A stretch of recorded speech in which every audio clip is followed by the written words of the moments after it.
The Wizard of Oz by L. Frank Baum.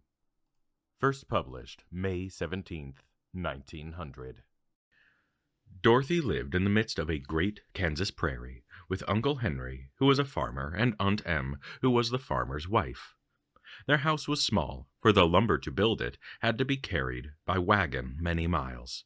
There were 4 walls, a floor, and a roof, which made one room, and this room contained a rusty-looking cooking stove, a cupboard for the dishes, a table, 3 or 4 chairs, and the beds.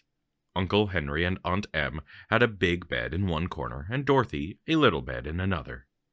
There was no garret at all, and no cellar, except a small hole dug in the ground called a cyclone cellar, where the family could go in case one of those great whirlwinds arose, mighty enough to crush any buildings in its path. It was reached by a trap door in the middle of the floor, from which a ladder led down into a small dark hole. When Dorothy stood in the doorway and looked around, she could see nothing but the great gray prairie on every side. Not a tree nor a house broke the broad sweep of flat country that reached the edge of the sky in all directions. The sun had baked the plowed land into a gray mass with little cracks running through it. Even the grass was not green, for the sun had burned the tops of the long blades until they were the same color to be seen everywhere. Once the house had been painted, but the sun blistered the paint, and the rains washed it away, and now the house was as dull and gray as everything else. When Aunt Em came there to live, she was a young and pretty wife. The sun and wind had changed her too. They had taken the sparkle from her eyes and left them a sober gray. They had taken the red from her cheeks and lips, and they were gray also. She was thin and gaunt, and never smiled now. When Dorothy, who was an orphan, first came to her, Aunt Em had been so startled by the child's laughter that she would scream and press her hands upon her heart whenever Dorothy's merry voice reached her ears, and she still looked at the little girl with wonder that she could find anything to laugh at. Uncle Henry never laughed. He worked hard from morning till night, and did not know what joy was. He was gray also, from his long beard to his rough boots, and he looked stern and solemn, and rarely spoke.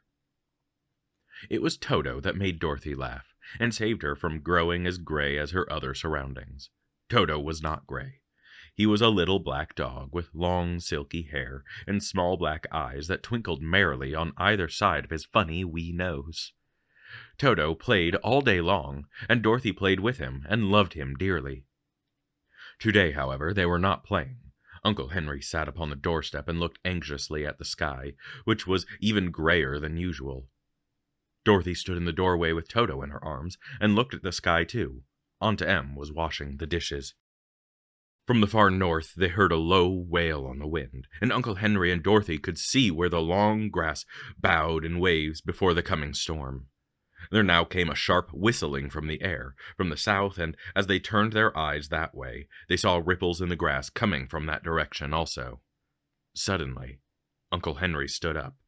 "There's a cyclone coming, Em," he called to his wife. "I'll go look after the stock." Then he ran towards the sheds where the cows and horses were kept. Aunt Em dropped her work and came to the door. One glance told her of the danger close at hand. "Quick, Dorothy!" she screamed. "Run for the cellar!"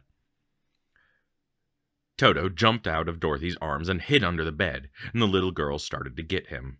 Aunt Em, badly frightened, threw open the trap door in the floor and climbed down the ladder into the small, dark hole. Dorothy caught Toto at last and started to follow her aunt. When she was halfway across the room, there came a great shriek from the wind, and the house shook so hard that she lost her footing and sat down suddenly upon the floor. A strange thing then happened. The house whirled around 2 or 3 times and rose slowly through the air. Dorothy felt as if she were going up in a balloon. The north and south winds met where the house stood and made it the exact center of the cyclone. In the middle of the cyclone, the air is generally still, but the great pressure of the wind on every side of the house raised it up higher and higher until it was at the very top of the cyclone, and there it remained and was carried miles and miles away as easily as you could carry a feather.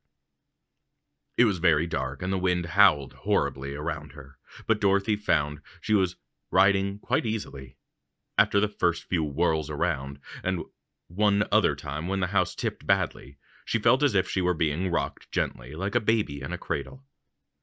Toto did not like it.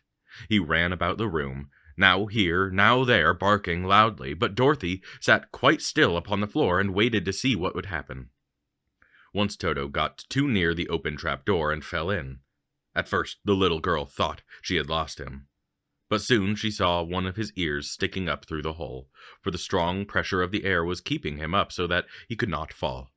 She crept to the hole, caught Toto by the ear, and dragged him into the room again, afterwards closing the trapdoor so that no more accidents could happen. Hour after hour passed away, and slowly Dorothy got over her fright. But she felt quite lonely, and the wind shrieked so loudly all about her that she nearly became deaf.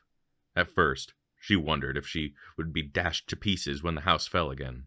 But as the hours passed and nothing terrible happened, she stopped worrying and resolved to wait calmly and see what the future would bring. At last, she crawled over the swaying floor to her bed and lay down upon it, and Toto followed and lay down beside her. In spite of the swaying of the house and the wailing of the wind, Dorothy soon closed her eyes and fell asleep.